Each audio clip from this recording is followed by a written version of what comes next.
orgullo oligarca, por orgullo reberraco, Duque ha dicho que el plan de incursión marítima debe mantenerse como una de las opciones. Así lo denunció la opinión pública colombiana. El sustento es evidente. Primero, hemos visto las afectaciones que ha tenido el pueblo venezolano por las carencias en el sector de la salud. Un país que no adelanta campañas de inmunización hace mucho tiempo. Basta con ver las cifras de unidades de cuidado intensivo. Basta también con ver las cifras que hay de desnutrición, de afectación estructural a la población. Entonces, una dictadura, pues claramente no va a querer compartir esa información veraz con el mundo. Y esa es la preocupación que tenemos nosotros en Colombia, pero que tienen los demás países de América Latina, la preocupación que tiene la Organización Mundial de la Salud, la Organización Panamericana de la Salud, es la preocupación que tienen los gobiernos de los países donantes, porque esta situación es apremiante. Era apremiante antes de la pandemia, por supuesto va a ser aún más apremiante con la pandemia. Y eso está pasando en las trochas de Colombia también. Estamos haciendo un esfuerzo gigantesco de control de trochas. Ayer capturamos a 15 trocheros, llamados así, y se pusieron a las órdenes de la justicia. Están presos. En una batalla para que no contaminen, no contagien, no enfermen a Venezuela. El presidente de Venezuela, Nicolás, acusó este miércoles al mandatario de Colombia, Iván Duque, de supervisar personalmente varios campamentos de mercenarios. Analistas aseguran que la llegada de los 56 militares a Colombia no huele bien y aparentemente tendría de fondo una planificación de incursión marítima a Venezuela. Aquí lo analizamos. En Colombia, un fiscal delegado ante la Corte Suprema de Justicia le impuso medida de aseguramiento privativa a la libertad al gobernador de Antioquia, Aníbal Gaviria, por presuntas irregularidades en la contratación de la Troncal de la Paz durante su primer periodo en el cargo entre el 2004 y 2007. Dolarización de la gasolina provoca inconformismo con los venezolanos. Estados Unidos prepara sanciones contra Luis Parra, el jefe del parlamento elegido por el gobierno de Nicolás en Venezuela. El encargado de negocios James Story adelantó que el ejecutivo de Donald Trump está haciendo su propia investigación sobre los hechos ocurridos el pasado 5 de enero en la Asamblea Nacional. Francia desmiente este viernes que el líder opositor venezolano Juan Guaidó se encuentre refugiado en su embajada en Caracas, como lo afirmó el canciller de Venezuela, Jorge Arriaza. Cambio de postura, nueva posición. El presidente de los Estados Unidos, Donald Trump, agradeció este jueves a Rouhani por la liberación del rehén estadounidense retenido por el régimen desde 2018 y resaltó que este hecho muestra que alcanzar un acuerdo es posible. El CTI de la Fiscalía capturó a 2 integrantes de la policía quienes recolectaron las grabaciones y elaboraron los informes relacionados con las interceptaciones al teléfono del ganadero José Guillermo El Ñeñe Hernández. Preocupante, Colombia podría tener un panorama igual al de Venezuela por la falta de combustible debido a la falta de pagos, dice Fendipetróleo. Un juez argentino envió a juicio a la viuda y al hijo del extinto narcotraficante colombiano Pablo Escobar y al exfutbolista colombiano Mauricio El Chicho Serna en una causa en la que se investigan millonarias maniobras de lavado de activos provenientes del narcotráfico y el transporte de sustancias ilícitas a nivel internacional. Los colegios públicos y privados van a comenzar a retomar sus clases presenciales a partir del 1 de agosto, según informó el presidente Iván Duque. El anuncio se hará con un modelo de alternancia y gradualidad. Váyase hasta el final del video y lo ponemos en contexto de lo que está sucediendo en Venezuela, en Colombia y en todo el mundo. Por favor, regálenos un like, suscríbase a nuestro canal, active la campanita roja de notificaciones para que le llegue todo nuestro contenido a diario que estamos subiendo en nuestro canal Noticias de Última Hora. Arrancamos. Mucha atención porque el presidente de Venezuela, Nicolás Maduro, ha acusado este miércoles al mandatario de Colombia, Iván Duque, de supervisar, según el presidente de Venezuela, personalmente varios campamentos de mercenarios aliados con paramilitares y ubicados en el país andino para preparar, según Nicolás, nuevas incursiones contra la nación caribeña. Tengo informaciones comprobadas de fuente certera que Iván Duque, presidente de Colombia, personalmente supervisa a través de jefes militares campamentos en Medellín, en Antioquia, en el norte de Santander, de grupos de mercenarios reagrupados con paramilitares para preparar nuevas incursiones contra Venezuela, inclusive, digo más, por orgullo oligarca, por orgullo reberraco. Duque ha dicho... Esto habría dicho en la televisión de Venezuela. Tengo informaciones comprobadas de fuentes certeras que Iván Duque personalmente supervisa a través de jefes militares campamentos en Medellín. Exactamente, dice él, denuncia en el departamento de Antioquia. También habla que ha ido al norte de Santander, donde hay grupos de mercenarios reagrupados con paramilitares para preparar nuevas incursiones contra el país que dirige. Estamos hablando de Venezuela, dijo Nicolás durante un acto de condecoración a militares del país. El mandatario aseveró que Iván Duque, por orgullo oligarca, ha dicho que el plan de incursión marítima debe mantenerse como una de las opciones en referencia a los 2 arremetidas desde el Caribe que se produjeron hace un mes en el que perdieron la vida 8 personas. Con palos, con chopo, con 38, con pistolita, a poner el pecho, a buscar a los mercenarios, a capturarlos, a amarrarlos, a someterlos y dominarlos a la fuerza de la República Bolivariana de Venezuela, como lo hicieron. Le digo a nuestro pueblo, a nuestra Fuerza Armada, a las fuerzas policiales, guardia en alto, exclamó el jefe del Estado. Al mismo tiempo, esto es curioso, llama a vigilar el mar, el espacio aéreo y la patria para que ninguno de estos grupos mercenarios que denuncian se están preparando en Colombia, que se están entrenando en Colombia bajo el amparo y el apoyo y financiamiento del presidente Iván Duque, puedan hacerle ningún daño a la institución o a ningún venezolano. Asombrados quedaron los gringos. ¿Ustedes saben por qué? Porque a ellos les habían hecho creer que ellos venían como salvadores del pueblo de Venezuela y que Venezuela no tenía quien la defendiera y que solo la presencia de ellos iba a generar un alborozo popular y iba a salir la Fuerza Armada a poner sus fusiles a sus órdenes, iba a salir el pueblo a aplaudirlo, iba a salir el FAES y la Policía Nacional Bolivariana a ponerse a las órdenes de ellos. Finalmente, Nicolás llamó la atención a las fuerzas de seguridad para que se preparen a tener capacidad preventiva de acción, capacidad de reacción para hacer al país inexpugnable de grupos al margen de ley, de mercenarios y de delincuentes y traidores que vulneran la vida. Para que ninguno de estos grupos mercenarios que se entrenan en Colombia bajo el amparo, el apoyo y el financiamiento del presidente de Colombia pueda hacerle daño a ninguna institución, a ningún venezolano, a ninguna venezolana. Preparémonos para tener capacidad preventiva de acción y preparémonos para tener capacidad reactiva.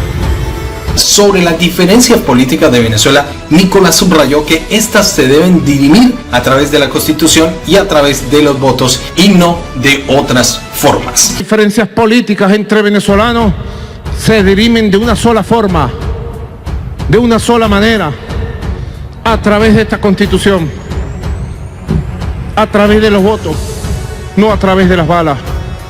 Digamos a todos los sectores políticos involucrados, votos sí, balas no. Muchísima atención porque esto coincide con la llegada de la Fuerza Élite Especial de los Estados Unidos de supuestamente venir a dar asesoría y acompañamiento a las fuerzas militares. Son exactamente, mucha atención, 53 los militares que han aparcado en Colombia y es la primera vez que llegan a Latinoamérica. Ya habían estado en Sudáfrica y en Oriente Medio y es una brigada de asistencia y seguridad del Comando Sur de los Estados Unidos. Esto es lo que por encima se conoce, pero atención porque los Estados Unidos tienen desde el mes de abril apostados en el Caribe todo un contingente de aviones, buques, marines y otros para tratar de estrechar presuntamente todas las vías de las rutas que operan los grupos ilegales. Y con esto también es cierto que el Senado de Colombia está incómodo y ha pedido explicaciones al presidente de Colombia, Iván Duque, por esta incursión de este grupo de militares que sin consentimiento del Parlamento colombiano llegaron al país. ¿Qué hay detrás? Analistas internacionales supuestamente han dicho que son otro de los fines que trae esta misión de los militares de Estados Unidos y por eso Nicolás, en lo que acabaron de escuchar, Nicolás desde Venezuela hizo el anuncio del reagrupamiento de las fuerzas para una nueva incursión marítima que iría hasta Venezuela y esto fue lo que dejó entrever Nicolás en su alocución televisada el día anterior.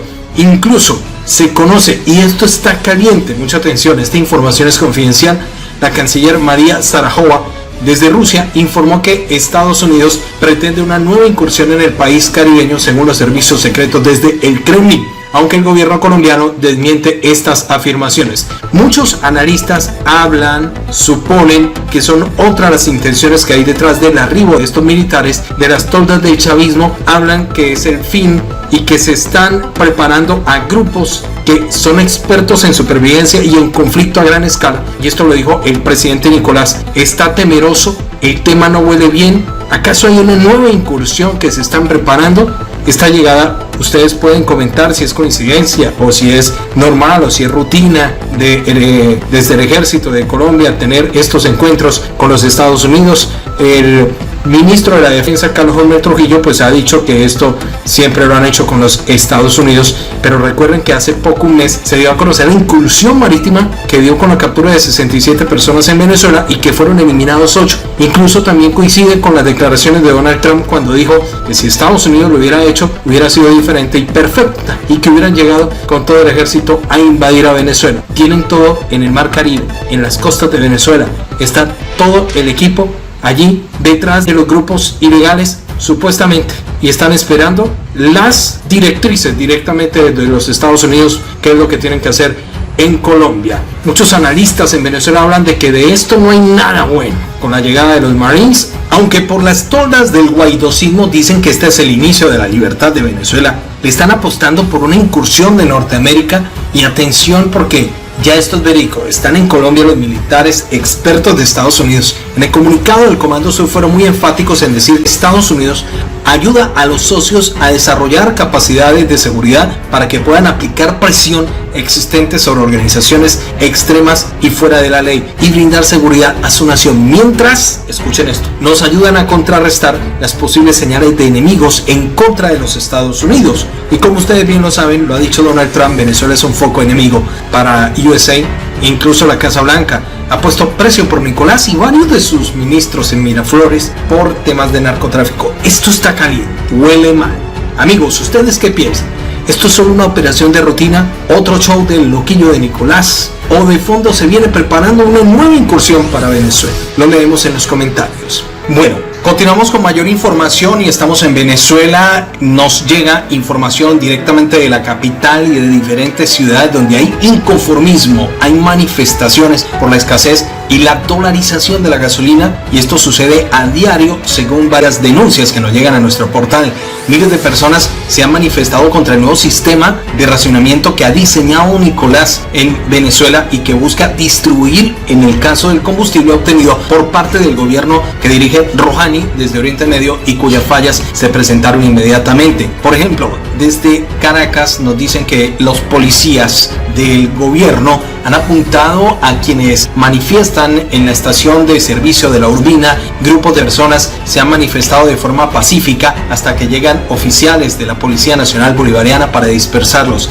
Esto no es lo único que se ha desarrollado en las últimas horas. En la última semana se conoce de concentraciones en Lara, en el estado de Barquisimeto, Anzoátegui y Mérida, entre puntos de la nación caribeña. La reapertura de las gasolineras trajo consigo la salida a la calle de muchos ciudadanos confinados desde mediados de marzo por la cuarentena del COVID y por la escasez de combustible que obligó a los venezolanos a dejar sus vehículos estacionados. Conocemos amigos en Venezuela que nos cuentan que les toca hacer colas hasta por 12 horas para poder tanquear sus vehículos. Esta es la nueva normalidad que ha llevado a viejos vicios relacionados con el suministro de combustible, un aspecto que ha fallado en los últimos años en algunas zonas del país caribeño y que este año se ha recrudecido en toda la nación con las mayores reservas probadas de petróleo.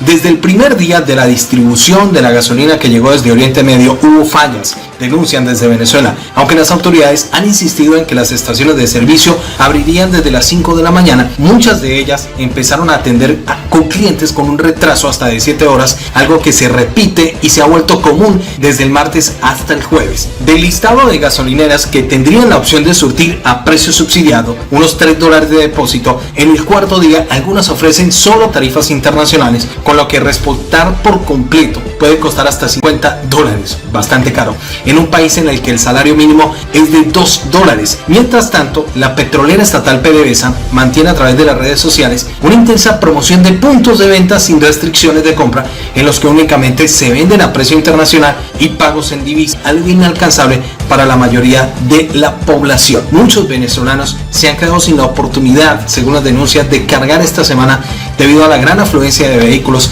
que esperan recibir dosis de combustible subsidiado que a orden gubernamental se entregará un día a la semana según el último número de la placa vehicular. En el este de Caracas, decenas de personas se han marchado de las colas luego de horas de espera debido a que se termina la gasolina en estos lugares, o es lo que están comunicando unos a otros en la larga fila. El gobernador de Anzoátegui, en el noreste, Antonio Barreto Sira, mostró imágenes de que dan cuenta esta realidad también en su estado, donde los ciudadanos viven un calvario que significa hasta 12 horas, lo que ya les habíamos contado y que nos han contado amigos desde Venezuela. Tienen que esperar hasta 12 horas sin la seguridad de que puedan cargar la gasolina para sus vehículos. Me parece mentira, porque era una locura, no sabíamos que recorrí varias bombas, no tenían manguera, nadie sabía si era subsidiada, si es en dólares, si es la locura, pues. Pero ya aquí marcaron la cola, ya aquí se acabó la gasolina. En el miércoles, las numerosas gasolineras registraron colas de vehículos que esperan conseguir litros de combustible, pero este jueves no lo han podido hacer, según las informaciones que nos llega desde Venezuela, del portal también Infobae y de muchos amigos que nos reportan estas denuncias a través de nuestros contactos. Cambiamos de noticias, mucha atención porque nos llegan informaciones directamente desde los Estados Unidos y nos han comentado que allí se están preparando sanciones contra Luis Parra, quien es el jefe del parlamento elegido por el gobierno de Nicolás en Venezuela. El encargado de negocios, mucha atención, estamos hablando de Jen Story, adelantó e informó al público que el ejecutivo de Donald Trump está haciendo su propia investigación sobre los hechos que ocurrieron el 5 de enero en la Asamblea Nacional. Según Jen Story, el encargado de los negocios de los Estados Unidos en Venezuela, adelantó que el gobierno de los Estados Unidos está preparando sanciones contra Luis Parra, quien funge como el presidente de la Asamblea Nacional legítimo y que fue ratificado también por la TSJ, el presidente de la Asamblea Nacional elegido por el chavismo y la oposición minoritaria en detrimento de Juan Guaidó, designado como tal por la oposición mayoritaria. En un encuentro virtual con periodistas que tuvo lugar el jueves y que recoge el periódico El Nacional, Story se refirió a los hechos del 5 de enero en la Asamblea Nacional, cuando se debía de celebrar lo que era la votación para elegir la nueva cúpula parlamentaria en la que se esperaba que fuera ratificado Juan Guaidó. El diputado Luis Parra. Luis, ¿qué tal? Espero que esté bien, pero como usted sabe, no es presidente de la Asamblea Nacional, no importa lo que dice también la TSJ, que solo trabaja para lo que dice el régimen, porque la verdad que todos sabemos, en diciembre Luis Parra fue destituido del partido Primero Justicia por su participación en la operación Alacrán, que fue un intento del régimen de decir plomo o plata a los diputados en no votar por Guaidó. Pero la verdad es que más de 100 votaron apoyando al presidente Guaidó. Todos recordamos que trataron de parar el acceso a la Asamblea Nacional, hasta que utilizaron colectivos con armas para bloquear la entrada a la Asamblea Nacional. Pues bien, las fuerzas de seguridad impidieron la entrada a Guaidó y a más de 100 diputados afines, pero sí permitió la de Parra. Los diputados que acabaron votando como nuevo jefe del Congreso de forma paralela, estamos recordando en esta sesión celebrada en la redacción del Nacional, Guaidó era ratificado al cargo por 100 diputados. Diputado Luis Parra, espero que esté bien, pero como usted sabe, no es el presidente de la Asamblea Nacional, dijo Story. Todos recordamos que usaron colectivos para bloquear la entrada a la Asamblea Nacional y no hay registro de quórum ni de de quienes votaron por él, dijo el funcionario estadounidense. El diplomático norteamericano reveló que Estados Unidos está realizando a priori su propia formulación, investigación sobre los hechos, porque los que socavan la democracia son sancionables. Ya tenemos preparadas las sanciones contra Luis y algunos de su grupo. Vamos a sancionar y vamos a bloquear la visa de todos los miembros de este circo, le dijo a Luis Parra Jane Story. La elección de Parra ha cobrado actualidad a raíz de una reciente resolución del Tribunal Supremo de Justicia en la que lo respalda como jefe del Parlamento, algo que tanto Guaidó como sus aliados internacionales, incluye a Donald Trump con Estados Unidos y la Unión Europea, que han rechazado esta postura. La cuestión de quién ocupa la presidencia de la Asamblea es de suma importancia en la actual crisis de coyuntura política que hay en Venezuela, y si lo miramos en el tema de Guaidó, basa su legitimidad como presidente encargado del país en el cargo de titular del Palacio Legislativo, y si perdiera este último también perdería el primero. Jane Story está llamando a buscar una solución política. Además, insistió en que Estados Unidos busca una solución política que sea constitucional y sobre todo pacífica para Venezuela. La Casa Blanca ha propuesto que tanto Nicolás como Guaidó se aparten para dar paso a un gobierno de transición que pueda resolver los problemas que hay en el país y lo que lo guíe hacia unas elecciones libres. Según Jane Story, dice: yo creo que dentro del régimen y dentro del chavismo hay personas que reconocen que sus mejores días pueden llegar cuando hayan elecciones libres y justas, y no podemos hablar de elecciones libres y justas cuando el gobierno puede elegir a la oposición, indicó aludiendo a las inhabilitaciones de partidos y candidatos en las elecciones del 2018. Estados Unidos dictó numerosas sanciones contra Nicolás y sus colaboradores por saltar derechos humanos, corrupción y hasta narcotráfico. En los últimos meses han centrado su atención en la industria petrolera, otra principal fuente de ingresos para Venezuela, según indica la Europa Press. Mucha atención porque se pone caliente el tema entre las embajadas de Francia y el gobierno de Nicolás. Francia desmintió el viernes que el líder opositor venezolano Juan Guaidó esté refugiado en su embajada en Caracas. Lo hemos confirmado varias veces a las autoridades venezolanas, indicó la portavoz del Ministerio francés de Relaciones Exteriores. Francia ha desmentido rotundamente este viernes que el líder opositor, estamos hablando de Juan Guaidó, que se encuentra refugiado en su embajada en Caracas, como lo afirmó el canciller de Venezuela Jorge Arreaza. Agnes von der Muhl, quien es el embajador, dice: el señor Juan Guaidó no está en la residencia de Francia en Caracas, lo hemos confirmado varias veces a las autoridades venezolanas, indicó el portavoz del Ministerio francés de Relaciones. El desmentido tuvo lugar luego que el jueves el canciller de Venezuela, Jorge Arreaza, afirmara que Guaidó estaba en esa embajada. Unos días antes, el presidente Nicolás Maduro había insinuado que el dirigente parlamentario estaba escondido en una sede diplomática. Más temprano, Jorge Arreaza habría afirmado que el líder opositor estaba en la embajada de Francia en la capital de Venezuela 3 días después de que Nicolás insinuara que el dirigente parlamentario estaba escondido en su sede diplomática. Guaidó es objeto de múltiples procesos judiciales desde que se proclamó mandatario interino en enero de 2019, aunque no se conoce que exista una orden de detención en su contra. Nosotros no podemos ingresar a una residencia de embajada de cualquier país, en este caso España o de Francia, y que la justicia se los lleve por la fuerza. No se puede, contestó Arreaza en una entrevista radial a un periodista que le preguntó por la supuesta presencia de Guaidó en la embajada francesa, así como por su mentor Leopoldo López, quien se encuentra en calidad de huésped en la residencia del embajador español en Caracas desde hace más de un año. Francia figura entre los más de 50 países que reconocieron en 2019 a Guaidó como presidente interino de Venezuela. Esperamos que estos gobiernos rectifiquen y entreguen a los prófugos de la justicia venezolana, agregó Arreaza. El canciller dijo de que se trata de una situación profundamente irregular. Es una vergüenza para la diplomacia en España, es una vergüenza para la diplomacia de Francia lo que ha ocurrido, y eso les va a pasar factura muy pronto. El lunes Nicolás insinuó que Juan Guaidó estaba escondido en una embajada, aunque lo hizo sin mencionarlo expresamente en un señalamiento que negó de inmediato el dirigente opositor, en donde le dijo: te mienten, escribió el líder opositor momentos después en Twitter, asegurando estar donde siempre, con la gente. La embajada francesa ha reportado actividades regulares. El viernes de la semana pasada, el embajador Nadal publicó una foto junto al nuevo embajador de Rusia en Venezuela, Sergei Merkel Bastarov, a quien recibió en la sede diplomática, según lo que está informando la AFP. Mucha atención porque el presidente de los Estados Unidos ha volteado su postura con respecto a lo que piensa del gobierno de Hassan Rouhani en Irán.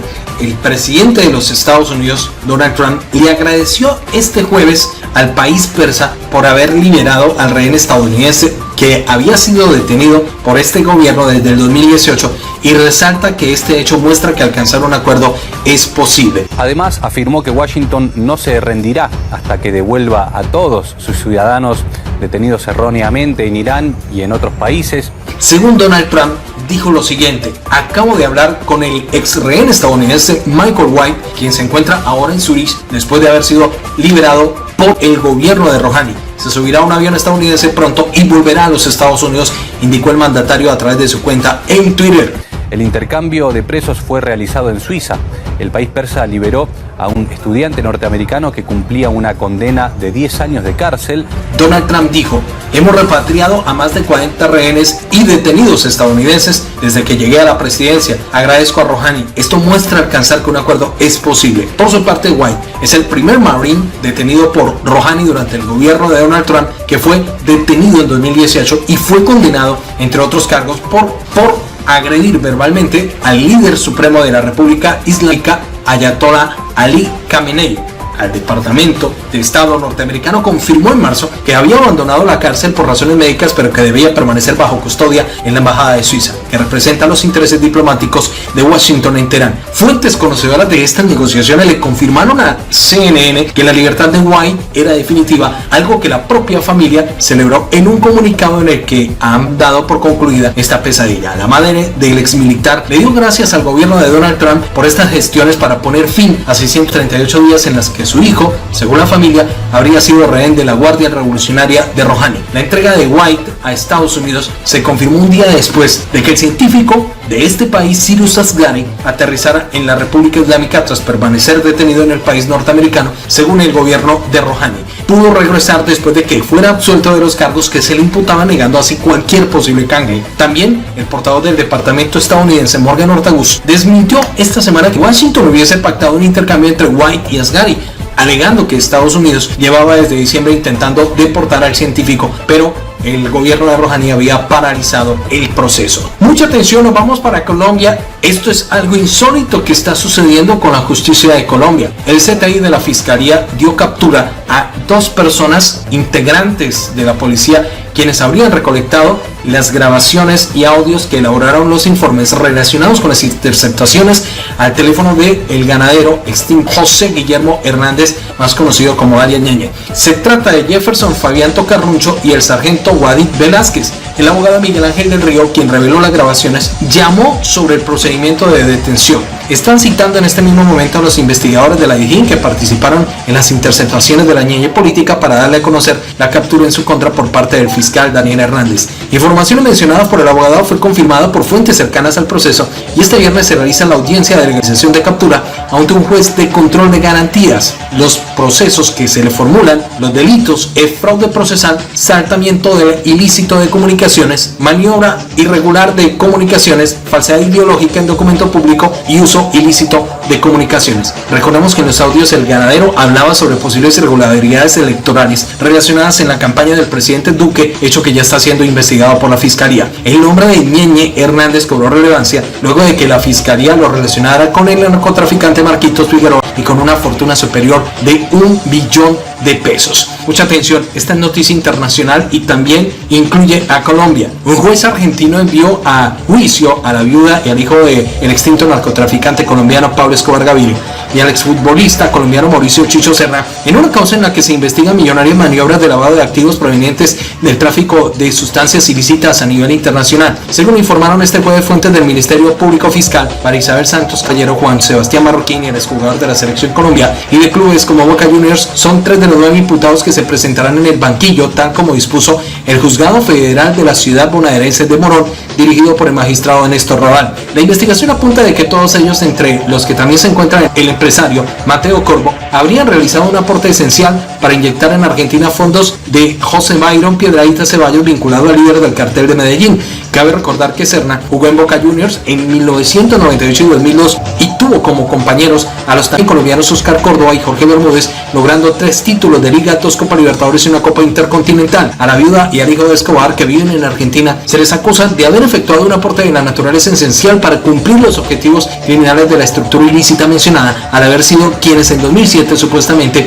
introdujeron y unieron los intereses de Piedrahíta, Ceballos y Corvo. En el 2018, al conocer los procesamientos judiciales, la Fiscalía habría señalado que existe documentación que acredita que Marroquín reconoció haber sido, junto a su madre, quienes presentaron a Piedrahíta Ceballos como inversor de los proyectos que llevaba adelante Corvo, quien reconoció a favor de su madre e hijo una comisión del 4.5% del total de la inversión realizada. Sobre Chicho Serna se sabe, pese a la acusación de haber entregado a Piedrahíta Ceballos a un precio irrisorio y ficticio los derechos posesorios de un inmueble situado en el paraje denominado El Campito y 2 lotes en el barrio Tierra Vista. Piedrahíta Ceballos, deportado en noviembre pasado a su país desde los Estados Unidos, donde tuvo varios meses de encarcelamiento, figura el Departamento de Justicia estadounidense como un patrón de organizaciones narcocriminales colombianas y de haber colaborado con una red vinculada con los carteles de Medellín y Sinaloa y las Autodefensas Unidas de Colombia. En el caso de Argentina, se inició a raíz de una investigación preliminar desarrollada por la Procuraduría a partir de una información enviada de Estados Unidos que apuntaba a vínculos del colombiano con personas físicas y jurídicas del país latinoamericano. Mucha atención porque esta noticia es preocupante. Estamos hablando de que Fendipetróleo Nacional advierte a través de un comunicado que posiblemente Colombia entraría a un racionamiento de gasolina y que todo esto se suma a estaciones de servicio sin inventario, pequeños empresarios que están endeudados y sin flujo de caja para sostener un equipo de trabajo y con una amenaza contractual por algunas empresas de distribución mayorista que han incumplido con los pagos. Todo daría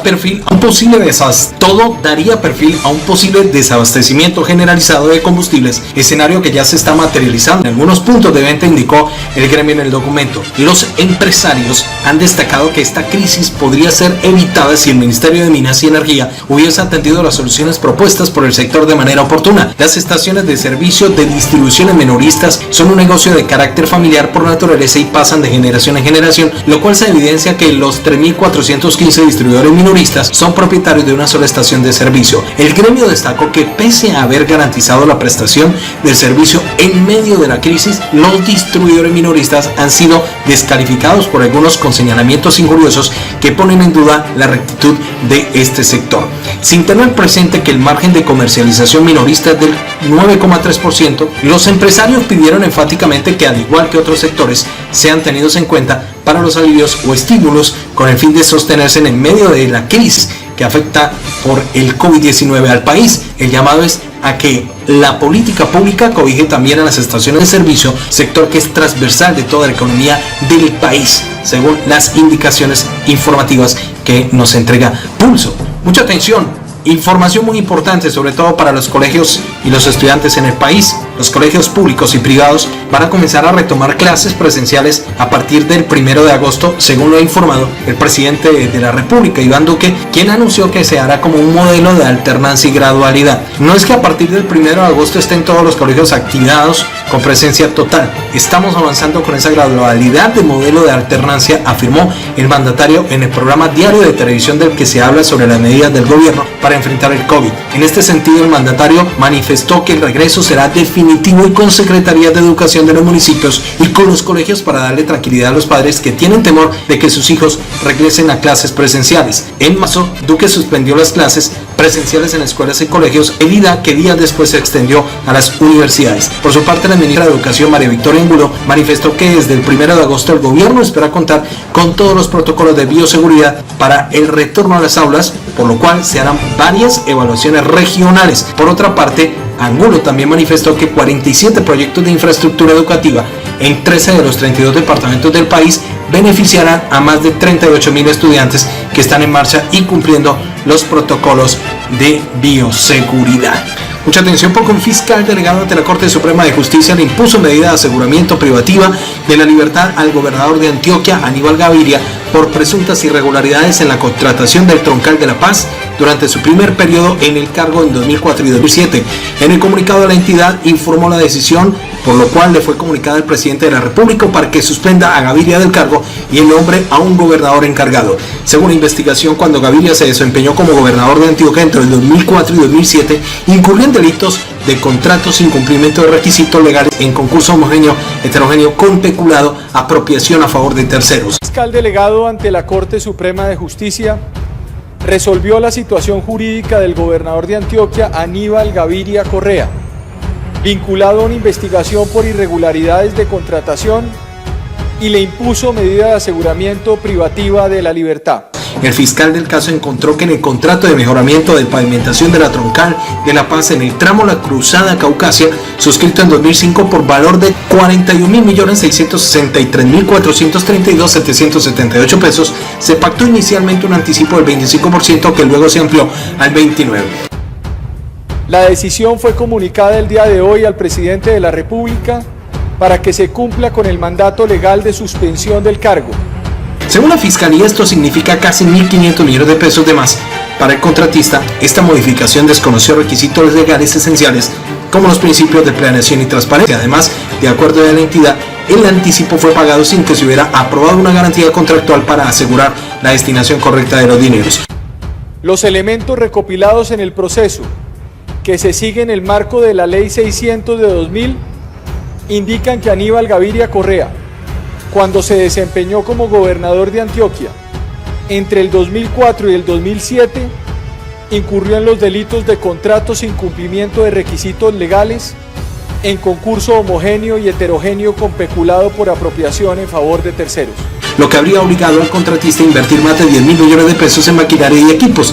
La investigación evidenció asimismo que, de acuerdo con la Fiscalía, se hicieron 2 adiciones al contrato sin atender los principios de la contratación pública, una por 4.000 millones de pesos para adecuaciones de un sector específico de la troncal y otra 4 días antes de finalizar el periodo del gobernador. Los hechos investigados están relacionados con las modificaciones al contrato de mejoramiento y pavimentación de la troncal de La Paz, tramo La Cruzada Caucasia, suscrito en el 2005 por más de 41.000 millones de pesos. Para la Fiscalía, era el gobernador el representante legal del departamento, el ordenador de gasto, y aun cuando hubiese delegado la función de contratar, debía ejercer la vigilancia, coordinación y control de la delegación. Esta última, según el organismo, la investigación debía ser objeto del nuevo proceso de selección y no podía hacer parte del contrato original, y el valor es de 16.000 millones de pesos. La investigación contra Gaviria se debe a que, como el representante legal del departamento y ordenador del gasto, debía ejercer vigilancia sobre la contratación, aunque hubiera delegado esa función. Vamos a la parte final. A ustedes, mis amigos, si les gustó este video, por favor, manito arriba. Si no les gustó, manito abajo. Lo importante es que ustedes sean partícipes. Ustedes son nuestra razón de ser y nos esforzamos cada día por traerles buena información para todos ustedes, y sobre todo veraz y de buenas fuentes. Suscríbanse a nuestro canal, los queremos muchísimo. Nos escuchamos en el próximo video aquí en nuestro canal Noticias de Última Hora, el único. Hay muchos, pero aquí es la información más original. A ustedes, un abrazo. Nos escuchamos en el próximo video. Recuerden suscribirse a nuestro canal y activar la campanita roja.